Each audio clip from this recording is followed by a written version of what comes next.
Everybody, great to be back with you. Mike Fairborn here, folks. Been about 30 days away, past since my last discussion with swing trading, but this is my first class back after a sabbatical. Much thanks to Charles Schwab for allowing me to do that. It was fantastic, great time, but really looking forward to coming back. And was just getting excited as I was prepping for this class and just getting back into the motion of looking at some of the swing trade setups, although I did look at plenty of market sort of indications and signs while I was on sabbatical. So that was one really fun aspect of it as well. Just open kind of trading and looking at the markets as well. So great to be with you all. Folks, I am joined in the chat by a good friend and colleague of mine, Connie Hill. Great to have Connie on board. I really appreciate her filling in for this class while I was out. Thanks so much, Connie, for doing that. You always do a great job. And we have grateful to have Connie here in chat. But would like to just thank or just say hello back to everybody. Hello to you, Richard. Good to see you, as well as Jay Richardson and Will. We've got Robert Boucher and others here. Welcome back. Good to see you, Riceberg, Chris. And let's see, Chena. We've got David. Good afternoon to you, sir, as well as Dom and others here. Folks, looking forward to getting going with this. So let's cut to the chase and let's get going. I got some really cool things to look at in terms of flags that may be setting up for a bounce with some interesting technical indications behind the scenes that might help power us higher on some of those, not to mention maybe a macro fundamental sign as well behind a whole other group. So with that, let's dive into some disclosures to get the show on the road here. Information here is for general information purposes only and should not be considered an individualized recommendation or endorsement of any particular security, chart pattern, or investment strategy. Options carry a high level of risk. They're not suitable for all investors. Short options can be assigned at any time up to expiration, regardless of the in-the-money amount. ITM option does have a high risk of being assigned early. Now, a short put risks purchasing the stock, the underlying stock, at the strike price when the market price of the stock will likely be lower. Paper money software application is for educational purposes only. Investing involves risk, including the loss of principal. There's no guarantee that the execution of a stop order will be at or near the stop price, and past performance is no guarantee of future results. Dividends are not guaranteed as well. Dividends can always be cut on underlying stocks. Final note here, futures and futures options trading does involve substantial risk. It is not suitable for all investors. Just as a quick reminder for those of us those of you that may be new to this class, oftentimes we do look at bull flag patterns. That is one of the patterns we look at that might fall within, let's say, that 3 to 15 day time range. That varies. Sometimes traders will even go out over a 1 month time frame. That is the flag pattern. I think many of you do recognize that. In fact, I know many of you do. Many of you look for flag trades, flag potential trade setups, but that is a flag pattern right there.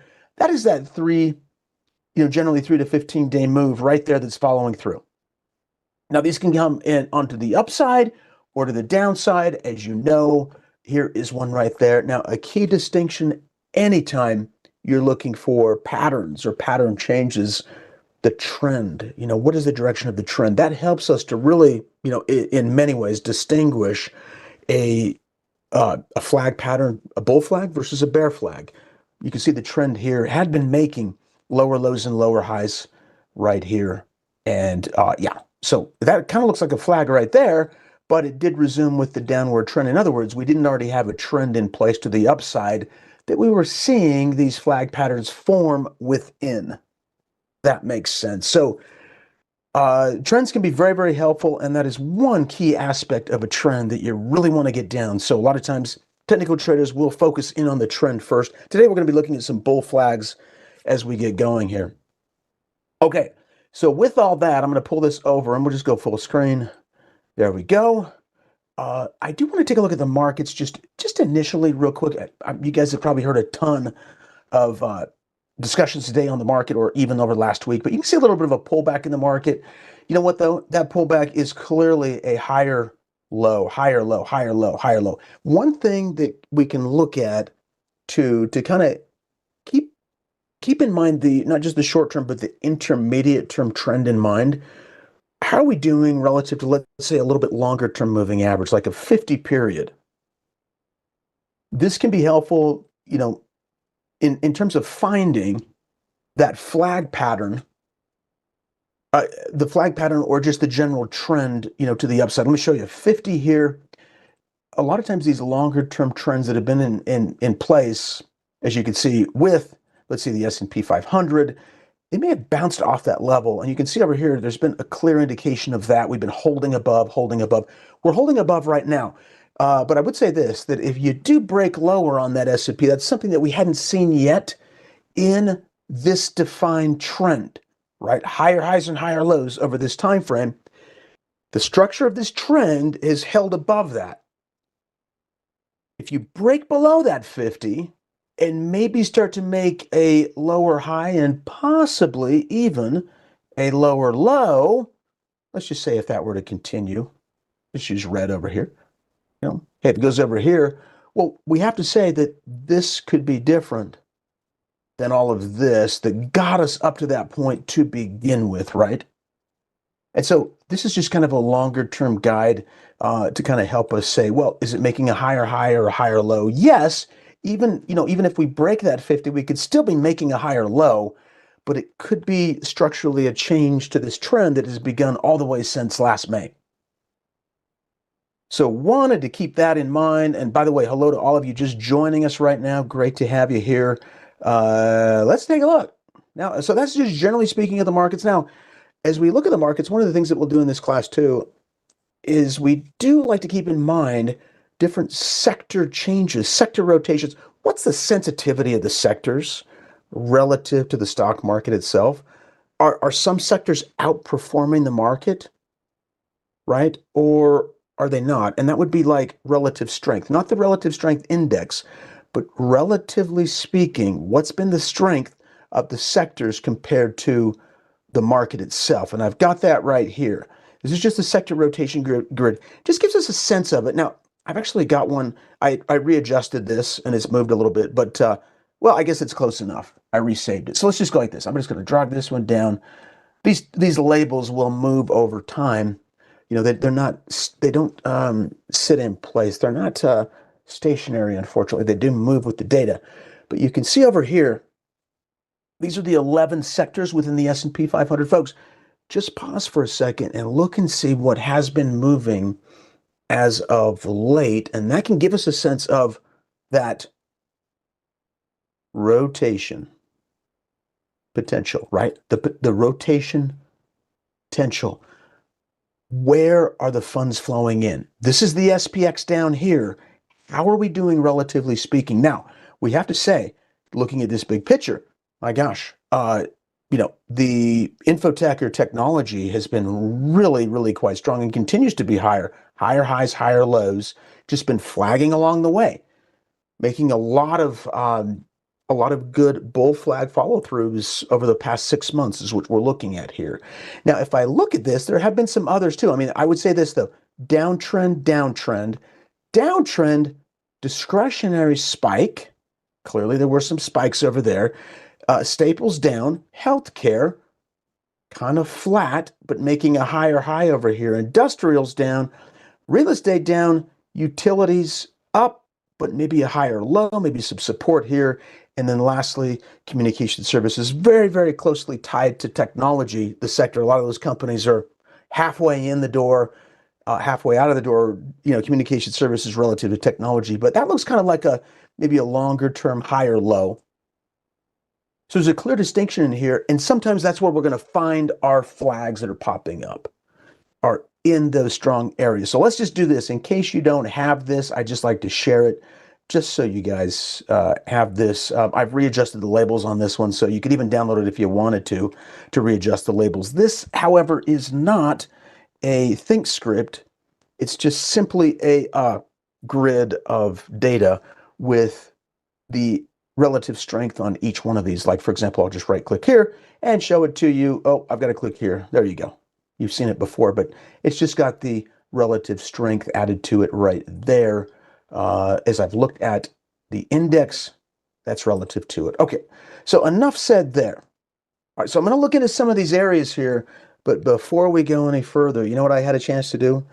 I had a chance to look at a stock that partially worked and partially failed, depending upon where we decided to get out at about 30 days ago. And I just wanted to kind of dissect a trade that was a winner if we got out a little bit early, but if we stuck with it, went against us. There was a lot to look at here. It was PSX. You guys remember this trade that we did on Phillips 66? And we were looking at it right over here. We'd seen this potential of breaking higher. There was this breakout, and it looked as though there's the breakout. There was a little bit of a flag and a pause. Guess where the pause was? Right on the prior highs. And it looked like it started, and then, folks, it just dipped. But actually, you know what? That's what happened after. We took the trade over here off this close above the high of the low day. This was in past. This was back in September-ish, and it rallied up before it broke, and I never got a chance to review this stock. So I just wanted to take a look at it again, break this down for those of you that were looking at it, because there's a lot that we could look at here to kind of help us understand a flag. In fact, we can learn a lot from failed trades or those that didn't do exactly what we anticipated just by going back over and just saying, hey, now what else was happening and what else could we have done differently here? Let's do this. As we looked at this trade coming in here, now this is not always the case, but traditionally we might see, and we talked about this, strength in a commodity. The commodity here was the underlying crude oil contract. This is what crude was doing. Now, when we looked at it, it was over here. And it was interesting because it was kind of holding a support level here and kind of bouncing. But the one thing we didn't go into too much detail was what was the trend of the underlying? What's the trend we're saying here? Because remember, a lot of the influence on these energy type stocks can come from the strength in oil. We got the initial bounce. It did bounce off that support we were looking at, but the trend was down to flat, and it kept on dropping. Now, what I would say is if that happens, it might not be in the strongest position, honestly, for a bounce, because the underlying that could be driving it is down. And so what would have been better is to maybe put on, although this was one of the scenarios we talked about, but to put on a shorter term moving average to get us out if the flag itself, the follow through of the flag began to fail, if it broke down lower. Notice over here, we had this move, but where did we stop at, folks? Right at resistance, right there. It was right around that 66, and boom, there was a shooting star followed by a morning star, which is the composite of three candles here. Up, you tested higher, then you broke back below this low, and it began to dip, and that's exactly where PSX or Phillips 66 failed. Phillips 66 failed as the commodity did not break through 66. Back to it right here. So we're going to incorporate this going forward on any sort of scenarios where there is a commodity type bounce. Is it breaking higher or is the trend going down? Okay, so take a look at this. Over here, say for example, we were going to be using like the zero lag exponential moving average. And this is an indicator that we pieced together with ThinkScript and created this within the ThinkScript, in the ThinkScript class on Thursdays. Okay, here was that breakout. Now you'll notice over here, as soon as we began to test lower, remember these flags that we talked about? We're using a 34 here, right? But here's the breakout. Here's the follow through. So this range here, we did not get really a break below that level until about right here. Okay, so this in terms of price action, we could have got out anywhere in there if we're just following this. Notice over here, on the breakout, we would have held that to about this point, but as soon as we started to touch that level, we could have made an early exit and made a little bit of a profit, approximately right there. These are paper profits. It was a paper money trade, but approximately right there, as opposed to a stop down here. Does that make sense, everyone? We're just simply looking at a flag. I'll draw it out here. Here's the flag pattern. Here's the follow through. If, in fact, we get the break, we get the bounce right here. Let me change some colors just to put this up. But if this is our zero lag exponential moving average coming up right here, what are we doing? It might not hit our target. Our target was much, much higher. The flag pattern target, as you recall, would have been up here. It was a couple points higher. We were getting close to it. Well, a few, maybe 3 points higher or 4. We were getting close to it, but it failed ahead of the target and it went down. And that could have been an indication to potentially try to exit there. Okay. As opposed to waiting for it to stop all the way down there. Okay. I wanted to go through that with you. Something like that zero lag exponential moving average, something that moves quite quick around those flag follow-throughs, can be helpful, particularly if the commodity itself is in a downward trend, potentially showing some weakness. So, all right, we'll clear those off and wanted to go through that with you guys. All right, so you can do, it's a 34-day zero lag exponential moving average.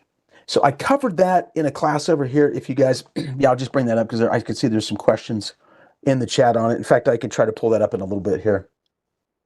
Well, I'll just do it real quick. Because here we are just over in the coaching. And by the way, while we're at it, folks, if you're not already subscribed, I encourage you to subscribe to our channel so you can get these topics coming through more frequently. I'll just throw this in. If you want to take a look at it, it's over here. Let's see, Control F and just... Oh, I'm sorry. Yeah.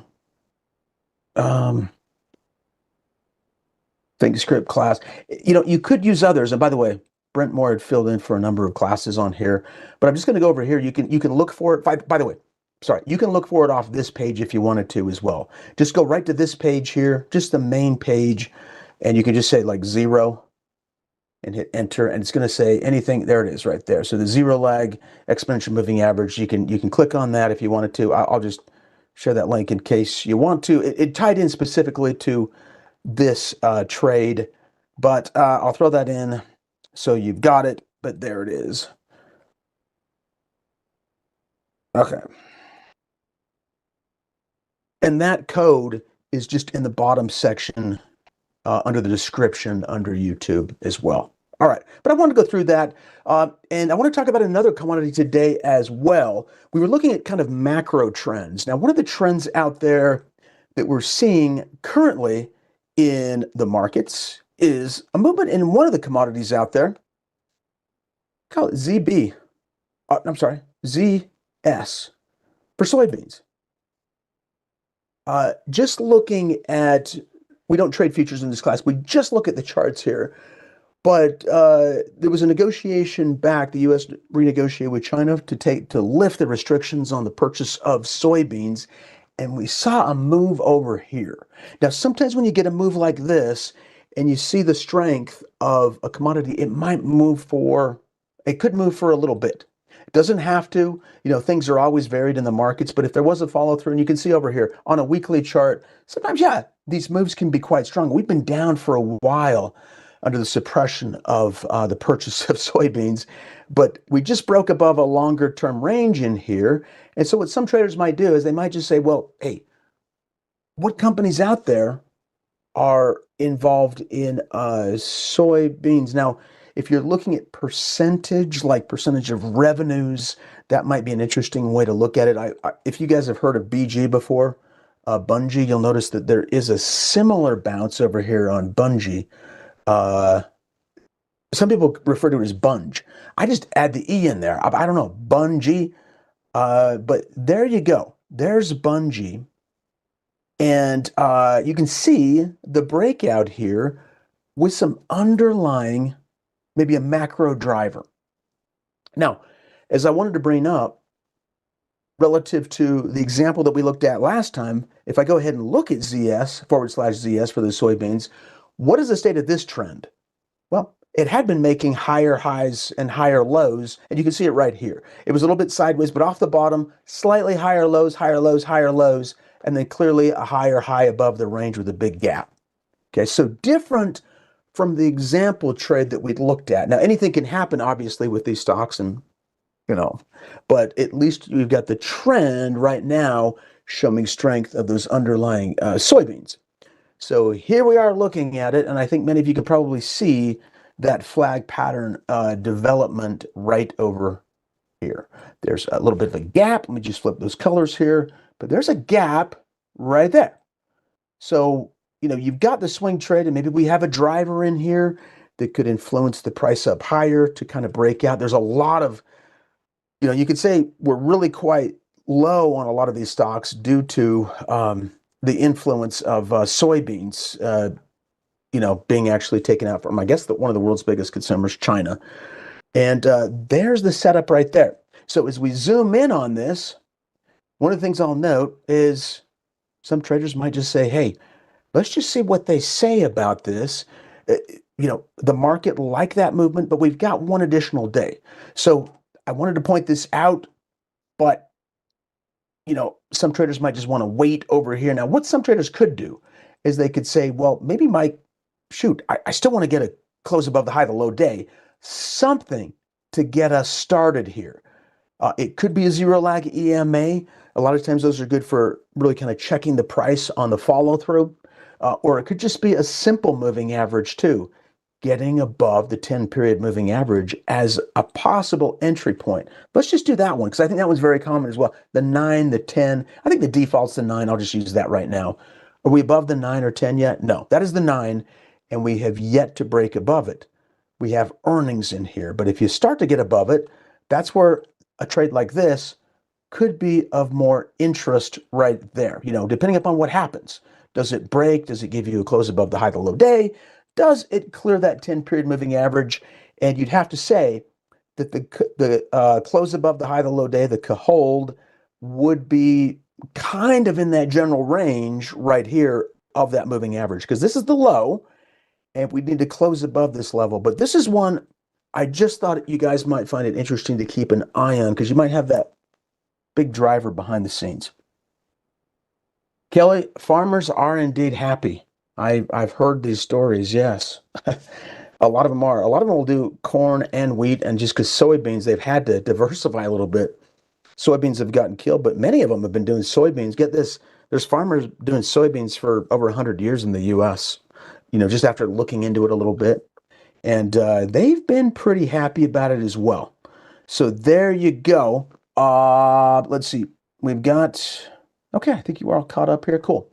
So there you go. So one to kind of keep an eye on, but this is one that could be interesting. By the way, a slowing of volume in here post the initial flag, or the pull of the flag spike. We're still maybe in that flag range right now. So that's one I wanted to look at, but it is sort of still, one to keep an eye on. Okay, so now let's look at some others right now that might be forming into the possibility of a hold here. This is Walmart. Now, Walmart does have earnings out here into the future a little bit. The one thing I'll note on Walmart is, yes, we've seen a little bit of, higher highs and higher lows, but this pushback, this drop really in the flag here that you would kind of see as maybe with a breakout like this with good volume, we just kind of meandered sideways and then just dropped. Okay, so behind the scenes, looking at Walmart, you know what we've got? We've got this. Consumer staples.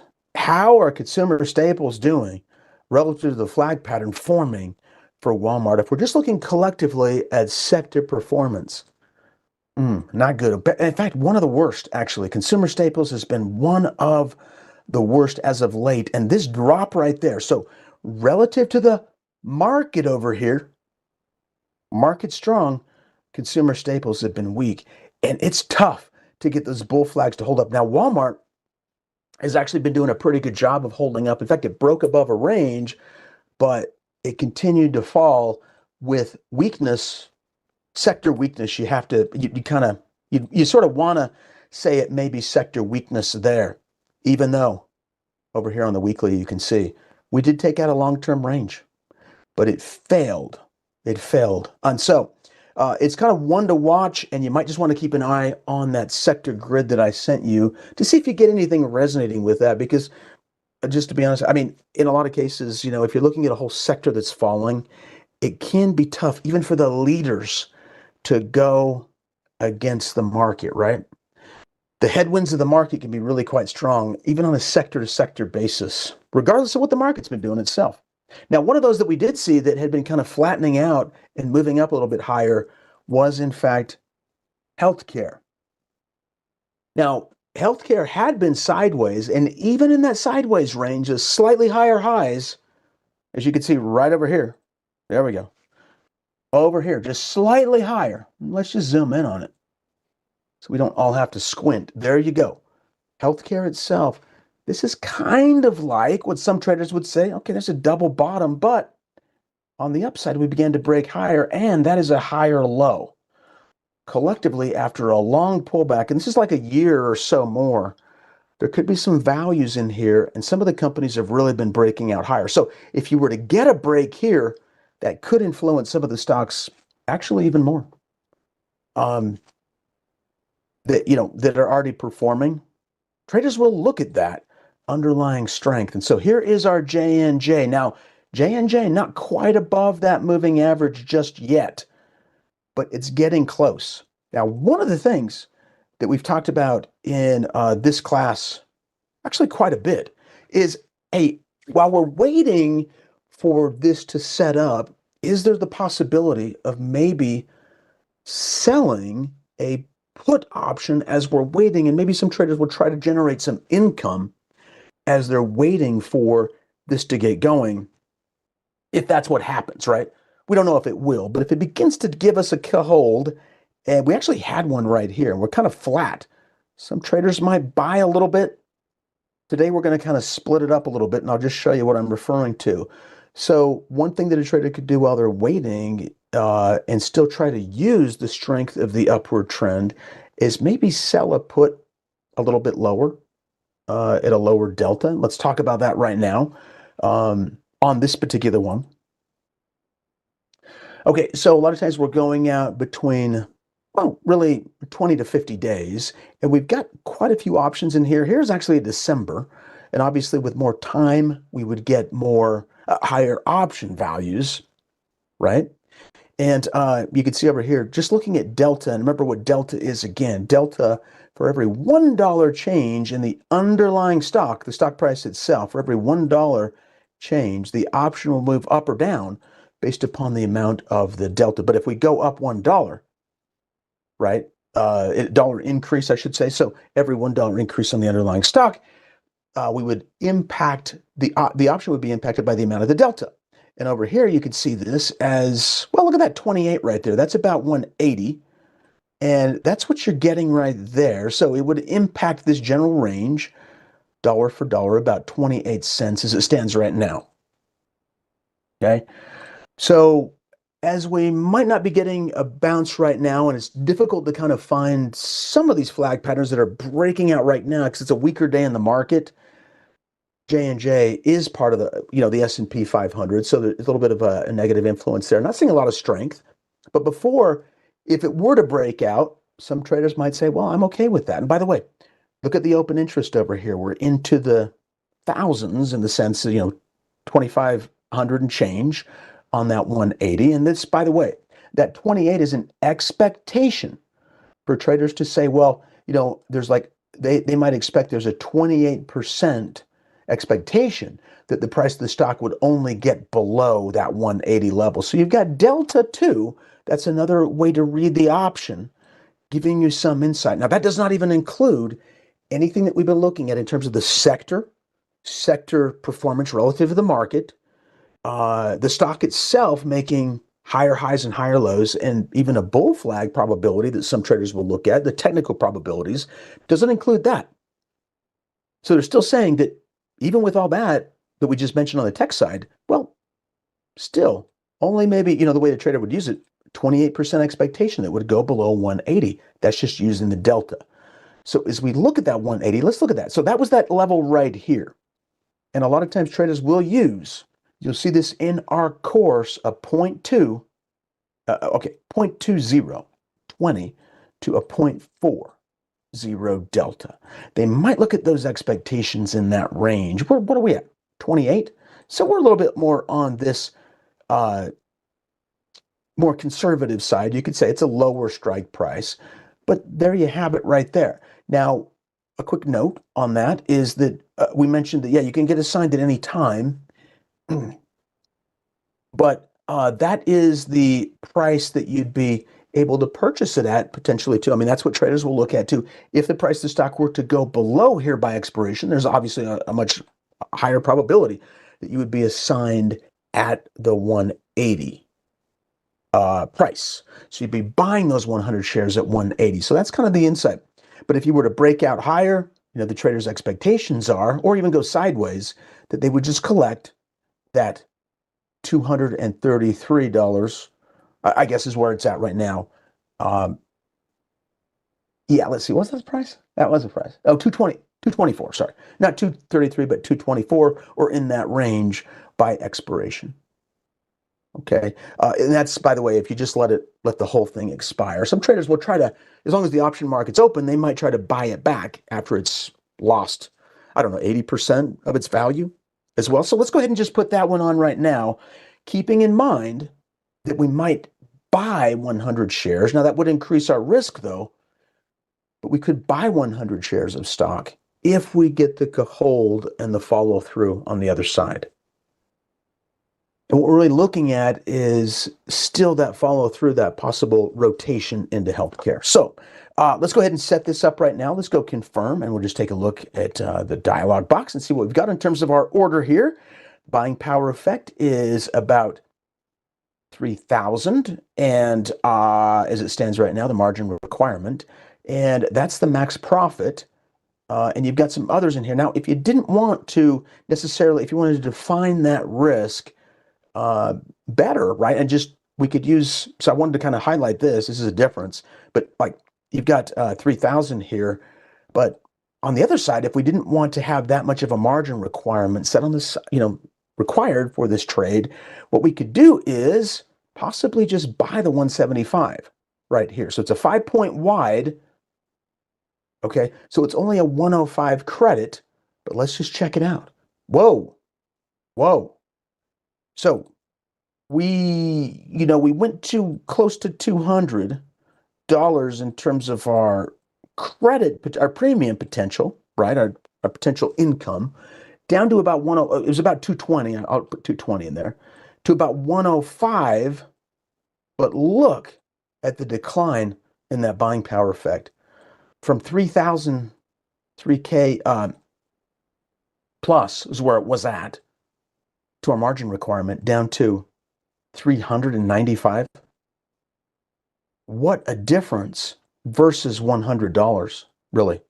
Now, if we were to take a ×2 over here, what if we just did 2 contracts in this case? It would increase the commission by 2, but wouldn't that put us at about 210? And that's very, very close to our 220. Just by adding one more contract. Let's just see what that does, relatively speaking. So I'm going to go over here. Let's go ahead and edit this. And we'll just go over here. We'll just pop this up to one more contract to be sold on both ends, right? Confirm, and let's look at this. Okay, so now we're up to 790, and that's still a far cry. It's a lot less than the 3,000 plus margin requirement, but our credit is very close, 210. Relative to the 220. Okay. Not including the commissions there, right? So that might be something that a trader could consider, because they might not be necessarily wanting that additional risk down below. They might not like the margin requirement, and they might be more just kind of in a trading mode, and they want to really kind of define the risk. Because remember what the total risk was? The total risk, I've got to just show you this real quick. So the total risk just of the short contract itself is about 17,700. That's if the stock were to go to zero. Right now, a lot of traders would say that's not a high probability for J&J to do that, but we have to state that there is additional risk. I mean, if there's a big gap down, we could avoid that, and I'll still put the 2 contracts back in, and you can see that the max loss, as you can see right here on the order confirmation dialog box, is 790. That's quite different from those thousands. Okay, so let's go ahead and send this guy on through right now, and we'll get that in place. All right, so now we've done that ahead of time, and but we're still watching this very closely because we could say, well, if we begin to trend up higher, and this is exactly what I'm going to do because I want to kind of compare and contrast this option trade with the stock trade. If we go up and break above this level, I am going to add just 100 shares in. Okay, I want to be notified of that. In fact, what I'm going to do is I'm just going to say, if we break above this general range right here, which would put us above the 9-period moving average, right click, create an alert, just text me if this happens. I'm just going to say breakout question mark so I can check it, but at that line, notify me via email, via text message. Let me know so I can add that in. It's going to be kind of a fun one for us to look at for that trade, because what is the potential for this flag pattern? Let's pull it on down. Remember, we looked at the flag, so we're measuring off the bottom to the top. We have 2 target ranges right there. That's the first move. We're trading in the direction of the trend, potentially a higher probability because you've got a strong move to the upside and a very, very mild move to the downside that has been, as of late, really flattening out. It hasn't been moving for 1, 2, 3, 4, 5, 6 days. Sometimes that's how flag patterns start to shift back up. That 9, 10-period moving average could be very, very helpful here. But if we do start to go higher, we just change some colors to highlight this. If we go back to this high, some traders will say that is a T1 target. This is what they look at. And some traders, well, that is the T1 we look at. Target 1 to the prior high. Target 2, it's going to encompass this higher range over here. Now, a lot of times if we break up stronger through here, we will go ahead and take, I'm just eyeballing it here. But if I measure price to price, that is our T2 target. We got started early with some potential option income on this with that short vertical spread, okay? Short put vertical spread. But we're looking at this as a trade, but we got in a little bit early in case it drags. And, we gave ourselves a little bit of a buffer range, and we defined that max loss too. Let me state that again.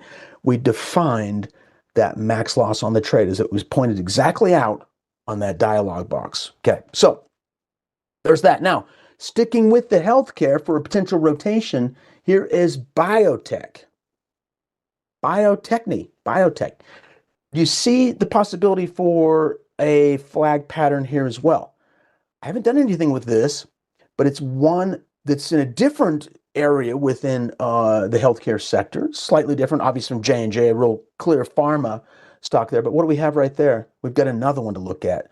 Well, that's great, because I want to take a look at this just like Bunge on earnings. We're really heavy into earnings right now, and we could see some very interesting flag patterns form or not based upon that earnings announcement. Folks, right click right there, just above that high where we could potentially get a close above the high of the low day, create another alert. Because I'm trying to generate some inventory for us, a set of bull flag inventories for us to keep an eye on, particularly around some sector strength relative to the market.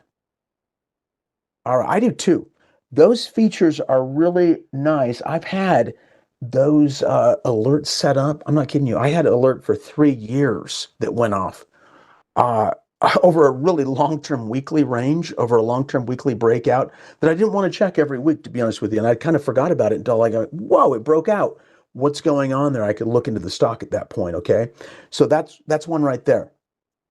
Okay, now I want to finish off with this one here, and I'll show this to you. So this is interesting because we're just, okay, earlier today, before I was doing this, we were right on the verge of that hold here. This is Danaher. Now, Danaher does fall into healthcare, but it's different. It's kind of in the manufacturing of the medical type products that you're going to see over here on Danaher, still falling into that same industry. But notice what you're seeing across the board. And we're getting some of these breakouts that we've been down here a long time ago with a trend already defined in terms of higher highs and higher lows. There you go, right there. We're right on the verge of that, and that is one to keep a watch on. Now, it is a little bit more expensive type stock. And what I'm going to do on this one is we're going to keep an eye on this coming down. We have not yet got that close above the high of the low day. We are past earnings. And by the way, how did earnings go? Well, it beat earnings expectations. It's one that we're beyond right now. We're kind of consolidating too, right where we would find oftentimes this higher range, and look at that gap. These gaps are interesting in terms of technical type gaps. You can see we went right back to the bottom of that gap. You'll find support and resistance at those levels. And what do you see right there? Look at that, right in that range. Do you see where there might be, according to the charts, the potential for a breakout right there? I'm seeing the gap. Oops, draw it. There we go. Right here and right there, and look at the range. It's kind of giving us a really good sense that moving average, folks, fits right in on top of that range. Not quite to the Cajole, but we're sitting there. Now, some traders could say, well, Mike, maybe I could start buying, and you could. So let's do that. Let's just do like 25 shares that we'll watch very carefully. But if we start to break below this low down here, like let's say 210 or below this level, we'll take it off the table. So we could take a look at the possibility of potential exit at that level at around 210. Okay, so let's do it. That's Danaher right now. And I'm going to go ahead and just go to our trade tab. I'll just do this. Right click. We'll go to buy custom. I'm just going to throw this in for now. We can always adjust it, but just giving you a general idea. Now, I'm going to look over here. I'm going to lock this down. I'm going to go 25. It's an expensive stock. And by the way, this could just be an initial buy-in into it. Look over here. GTC, so the order doesn't cancel. We'll get this in just ahead of the close so we can keep tabs on Danaher. There we go. There's the order. So very small, as you can see, a very small trade in there. Oh, let me just pull this up real quick. Yeah, but just a quick note. Yeah, there's no guarantee that the execution of a stop order will be at or near the stop price. Just wanted to highlight that because that is a key. And but as long as, well, a lot of times if there's liquidity around that level, it might be very close to that point. But this is that breakout. And again, post earnings with good volume and lighter volume into the flag consolidation. Now, where's the target? I've got to put the target back on here for us. Here's your high. This is the range. I'm using a little bit of Elliott wave in here just to maybe identify a possible impulse wave right here. But this is, you can see over here, this would be potentially a target up here. Am I eyeballing it right? Not exactly, maybe close to that 250 level, but that is where our target will be. I'll set that target though when we're done with class, folks. It has been awesome being back with you all. Really appreciate the comments and just the overall discussion in the chat. But thank you for coming back and getting back into swing trading. Connie's kept us going, but hey, I'm happy to be back in mode with you folks. If you got something useful out of this class, if you found value, you're learning some concepts that could be useful, smash that like button. Would love to have you subscribe as well. Again, thanks you so much, Connie, for helping out. Folks, I look forward to future discussions. And by the way, I do have some really cool photos on that sabbatical that I'm going to start sending out tonight on X. Folks, you can follow Connie and I on X, Connie Hill CS, Mike Fairborn CS. On that note, everybody take care. See y'all next time.